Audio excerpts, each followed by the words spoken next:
you as a person. They're investing in far more than your product. It's also your passion, investing in your confidence, and they're investing in understanding the value that your business brings to your communities that you serve. You must know your numbers, know your purpose, know the difference that your business makes, and never underestimate the value that only you can bring. Before I conclude, I'd like to leave you with one final thought. Be kind. Kindness costs us nothing, yet it has the power to change someone's day, someone's confidence, and even someone's future. Everyone is carrying a story we know nothing about. Lead with excellence, lead with courage, and lead with kindness.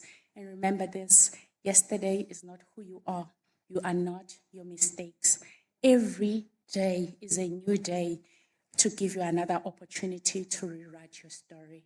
So go on there, rebuild, learn, grow, and take one more step towards the future you want for yourself, your family, as well as your business. On behalf of Standard Bank, thank you for joining us today. May you live inspired, better connected, and confident that your next chapter is waiting to be written. I wish you a truly memorable and empowering conference. Thank you so much.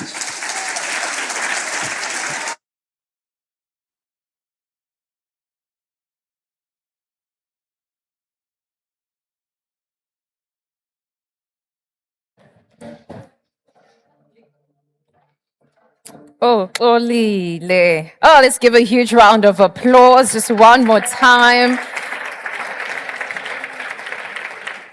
Thank you so much for sharing your story. Wow, there were so many things that I was just like taking note of mentally, but there's one that really stuck with me is the fact that your mom was able to just encourage you with words and remind RS solution. And her name is Sashmi.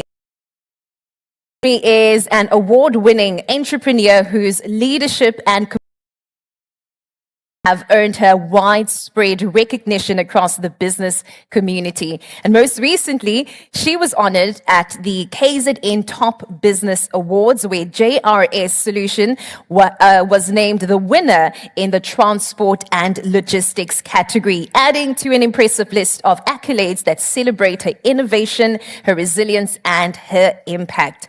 Her entrepreneurial journey is a testament to what can be achieved through vision, determination, as well as perseverance. And today she joins us to share the lessons she has learned and the challenges she had to overcome and the practical insights to inspire the next generation of women entrepreneurs. Please help me in welcoming to the stage Sashmi Holloway.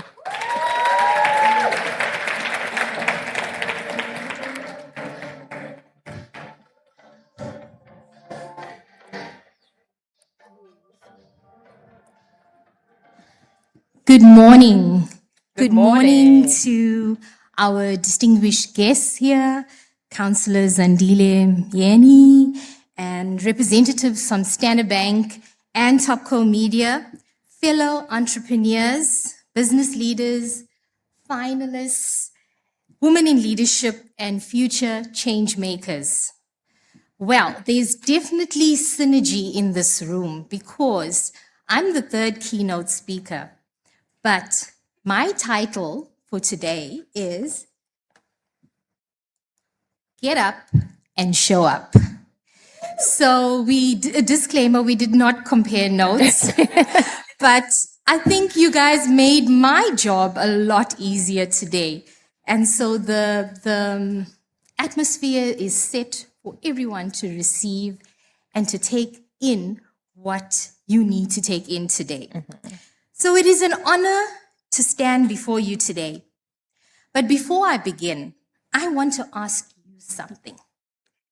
Have you ever been so nervous, so anxious, so overwhelmed that your body simply refused to cooperate? Yeah.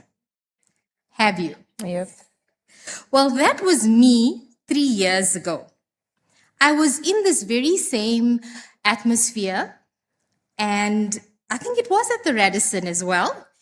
I was a finalist in the Standard Bank Top Woman Empower Her KZN 3 years ago, and I was pitching on this very platform. But that morning, I woke up so physically ill. I was so nauseous. I called the organizers and I said, I can't make it. I can't make it to pitch. And I think it was Alex at that time that told me, you still got till 1 p.m. The pitching is only in the afternoon. So you can still make it here. So at that moment, I had a choice. Stay in bed and let fear decide. Or get up and show up.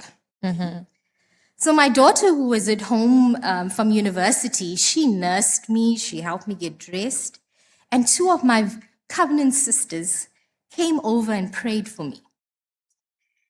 And with their support, I got dressed and I showed up. That is why my message this morning is simple. Get up and show up. Show up scared. Show up uncertain. Show up when your voice shakes. Show up when life behind the scenes doesn't match the success that people see on the outside. Sometimes the platforms you stand on today was prepared by the courage you took to show up yesterday. So showing up creates visibility. Visibility creates connection, and connection can bring you access to decision makers, to partnerships, to customers, to markets. And I am an example today of what getting up and showing up really means. So my name is Seshmi Holloway, and I am the co-founder and managing director of JRS Solutions. We are a Durban-based ICT security solutions company specializing in CCTV, access control, port automation, smart automation, and networking infrastructure.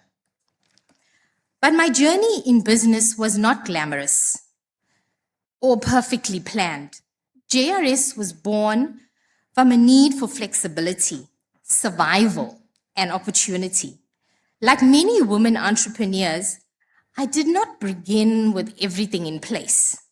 I started with what I had, where I was, and with faith that something meaningful could be built. The business grew step by step, lesson by lesson, mistake by mistake, and breakthrough by breakthrough. We entered a technical, demanding, male-dominated industry. There were rooms where I had to prove myself before I had to be heard. There were moments when people questioned whether a woman could lead in this space. Cash flow, staffing, compliance, and most importantly, access to markets often felt overwhelming. But I learned something important. You don't need to look like the industry to change the industry. You need courage, you need competence, you need discipline, you need resilience, and you need to keep learning. So there's 2 principles that have guided me. Never stop learning, and your attitude determines your altitude. Every stage of growth requires a new version of you. The person who starts the business may not be the same person that is equipped to scale. So growth asks us to evolve. Okay. I am a mother of 3, and motherhood is not separate from my leadership story. It has taught me resilience, patience, balance, and purpose. That's my family. My 3 kids and my husband and I. It reminds me that the work we do is not about success. it's about legacy. When I think about JRS solutions, I do not only think about contracts, turnover, or awards. I think about the example I'm setting. I think about the young woman wondering whether she can build something on her own. I think about the entrepreneur who is exhausted and wants to give up. I think about the mother balancing her dreams with her responsibilities. The next generation must not just inherit our business, they must inherit our courage. Because it's more than just the money and the inheritance, it's our courage, it's what we leave with them. That's why platforms like this, the Standard Bank Top Women Empower Her conference, matters. They're not simply events. They create visibility. They create access and affirmation and possibility. They say to women, your ideas matter. Your business matters. Your leadership matters. Your contribution to the economy matters.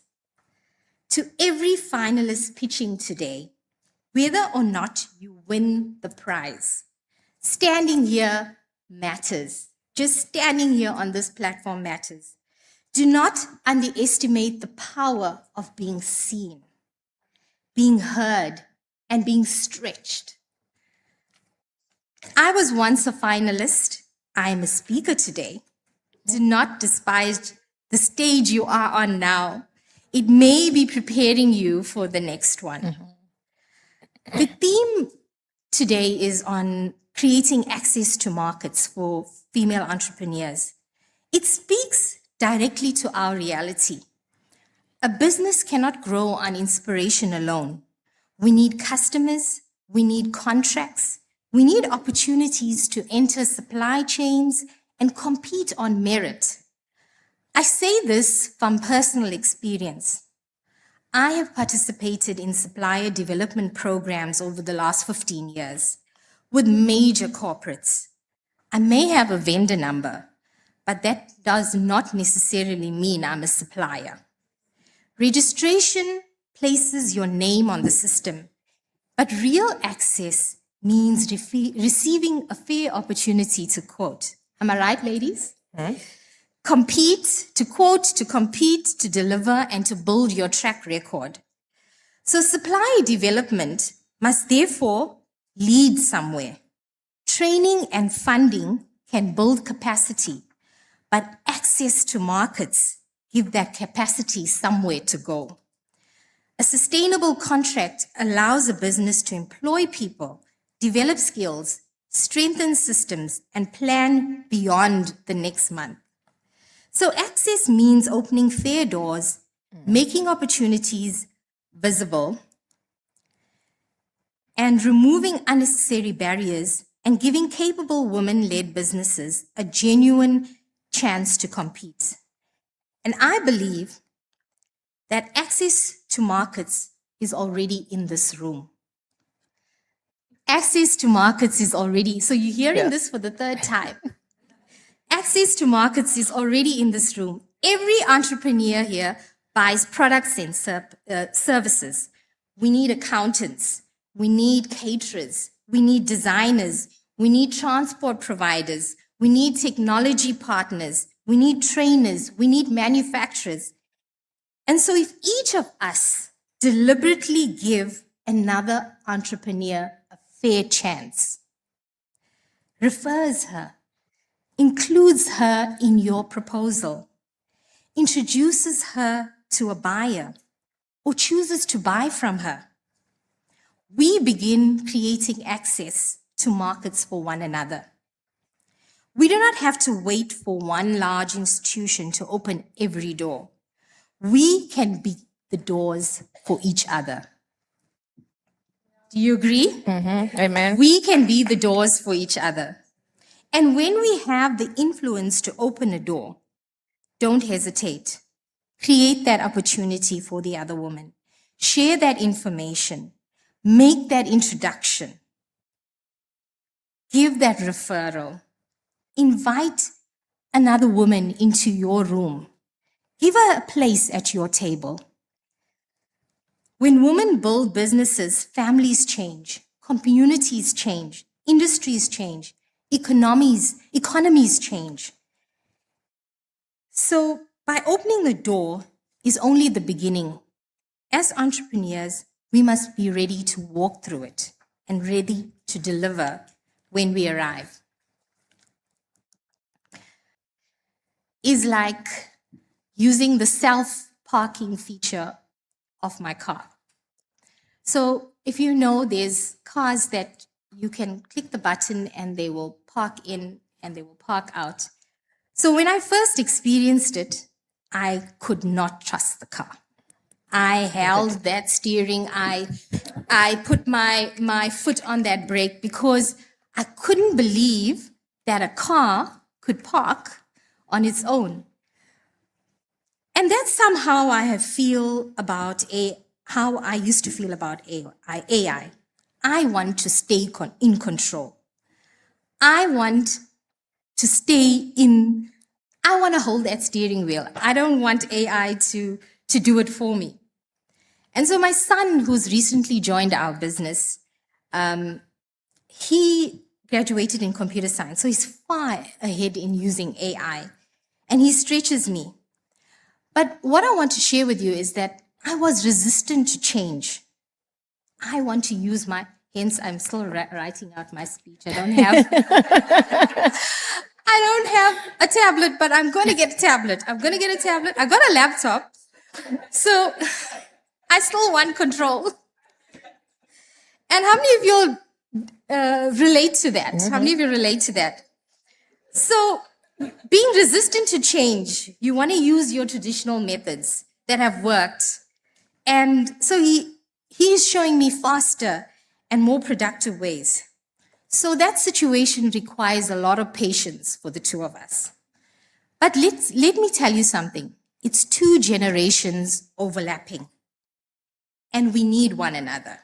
Mm-hmm. We need that generation. He brings the new tools. We bring the experience and the judgment. So together we are stronger. So that's what innovation often looks like. It's not always inventing something new. It's about improving your process. It's about documenting how you work.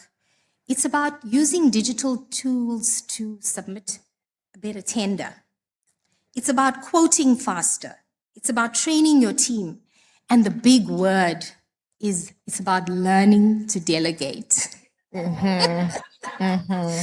Innovation, how many of you hear me? Innovation begins when it continues because of you. I want to leave you with 3 lessons from my journey. The first is start where you're at, but do not stay where you are.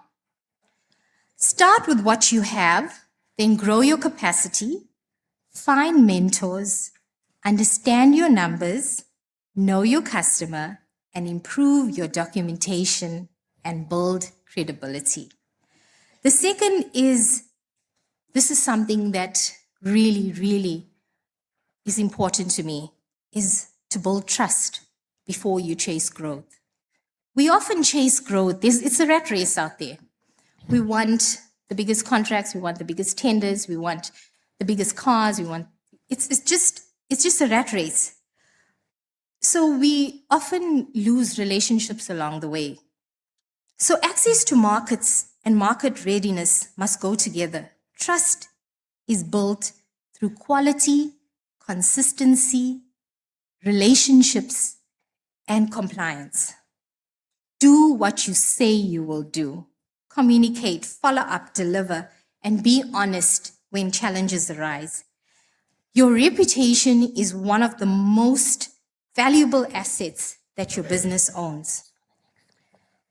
The third one is, let your story be seen. I mean, for years, I thought business was only about doing hard work. I've learned that people connect with authenticity. They want to know, they don't only want to know what you sell, they want to know who Who are you? Who's that person selling? What do you stand for? And why does your work matter to you?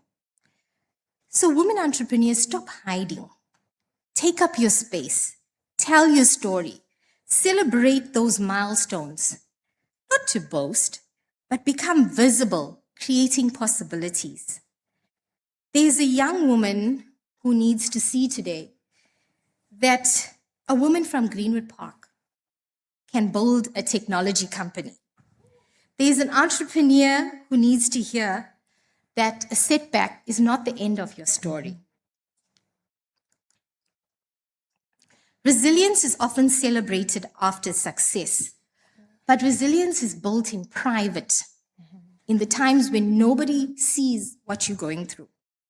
It's built when salaries need to get paid and you don't have the money to pay those salaries. It's built when your suppliers don't pay you on time. It's built when tenders that you submitted are unsuccessful. It's built when you get rejected, but you've still got to show up the next morning to work. So resilience is not enough. We need strategy. We need to dream boldly. We need to document properly, and we need to believe in ourselves. South Africa needs women-led businesses that are not just surviving, but scaling. In technology, in manufacturing, agriculture, finance, logistics, healthcare, education, in every sector of the economy. We also need ecosystems that support the growth. So funding matters, procurement matters, mentorship and digital skills matter. But access to market is the bridge between entrepreneurial potential and sustainable economic participation. So, my message to all the corporates and the public institutions seated in this room: you can help by making procurement pathways clearer, breaking large opportunities into accessible packages, paying small suppliers on time, Yes. and measuring not only how many women-owned businesses enter a program, but measure it, but how many of them secure those meaningful businesses afterwards. And women entrepreneurs must meet access with readiness, understand the customer, build partnerships, and know your value, and deliver consistently and use every opportunity to build a track record. I acknowledge Standard Bank and Topco Media for investing in this platform. When you are connecting us as entrepreneurs, and we need to make use of this platform today, ladies, so that we can maximize this time.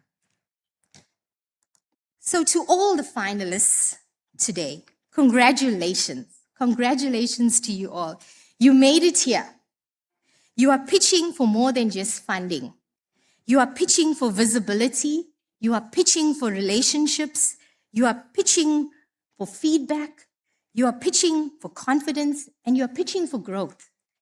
The result today is not the end of your journey, but just the beginning of your next chapter. And your next chapter may surprise you.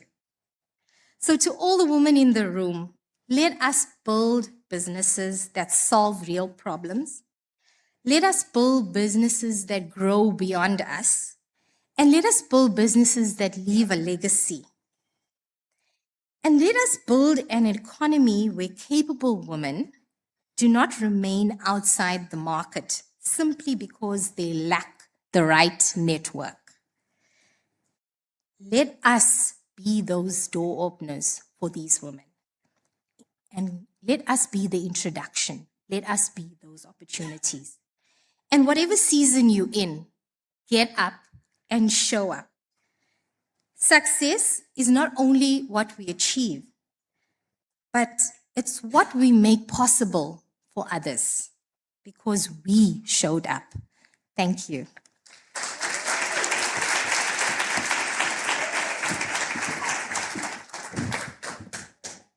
Let's give Sashmi a huge round of applause one more time. Oh, so amazing. Honestly, if this was a sermon, I'd be telling you that because something has been said 3 times, even Jesus said things 3 times, verily, verily, verily, I tell you. So that's when you know that the emphasis is right there. So access to markets, collaboration is what we are here for. And of course, showing up, getting up, and showing up. And we did that this morning. And the next speaker has also done that. She got up, she showed up, and she's about to show us and tell us more about her journey and the lessons that she has learned. And her name is Anathi Taba. She is the founder of Cook on the Bright Side Catering Services. Yes. If you do follow her on Instagram and on social media, you'll know that she is a self-taught cook who is very passionate about food, and she is such a great example of perseverance and purpose. And she has built a successful catering business by combining exceptional service with the commitment to quality, to proving that determination and hard work can transform a vision into a thriving enterprise. And today she's joining us for a fireside chat. So Anathi Taba, please welcome her on stage.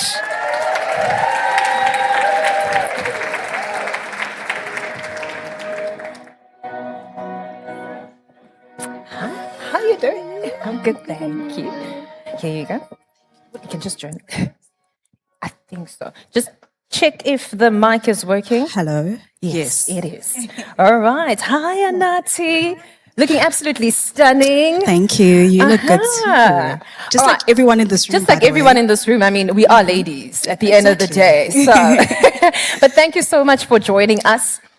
I mean, I mentioned that she is a self-taught cook. How did we get there? Entrepreneurship didn't choose me, by the way. So I studied law. But unfortunately, due to COVID, I couldn't finish my studies because my parents couldn't pay the bill. And 2021 hit, kind of got depressed. And that's when I started cooking. That's when most of the talents came out. Oh, wow. Yeah. COVID. Actually, yes. That's very true. The dances that we see. The dances, the pottery, the sewing, exactly. everything. For me, it was cooking. And I never thought I could cook. My dad owned one of the biggest chisanyamas in South Africa, and my mom had a catering company. So I never thought I'd go into catering. I'd watch them wake up and I'm like, that's not going to be me. I'm going to be a lawyer. I'm going to suit up. I'm not going to be in a chef jacket. No, thank you. Look at me now. But look at you in a hot kitchen every day. So I started sharing my meals online because most people would come over and they'd have amagwinya or steamed bread and it'd be like, yes, how do you make this? And I'm like, you can't make amagwinya. For me, it's easy. Like I can't make amagwinya. Please follow me. Please follow me. I do follow you. I can't make amagwinya. I love that. And I can't make steamed bread. Oh no, I am going to do classes for you, please. Okay, hey? so classes for everyone. Yes, for everyone. Amagwinya, steamed bread. Yes. I'm here. So all the basics. Yes. That's what we want. Okay, no problem. No, thank you. So people would come through and they'd be like, you can make amagwinya. I'm like, this is so easy though. Why can't you make it? That's when I started sharing on social media. Now we're over 500,000 followers, Instagram, TikTok. Yes. And that's when the journey began, when people started asking, can you cater for my events? Can you be my private cook? And I'm like, but I'm scared. But then that's when I started showing up. And in 2024, I started with scones, snowballs. It worked out until I got a client that asked me to cook for the wedding. Oh. And I'm like, a wedding? And she's like, yes, you can do this. Because my mom is a caterer, as I've mentioned. Yes. So I'd snap when I work with my mom. I took that gig. Oh, my word. I took that gig. And from that gig, which was in 2025, mind you, so I've been in the game for like 2 years.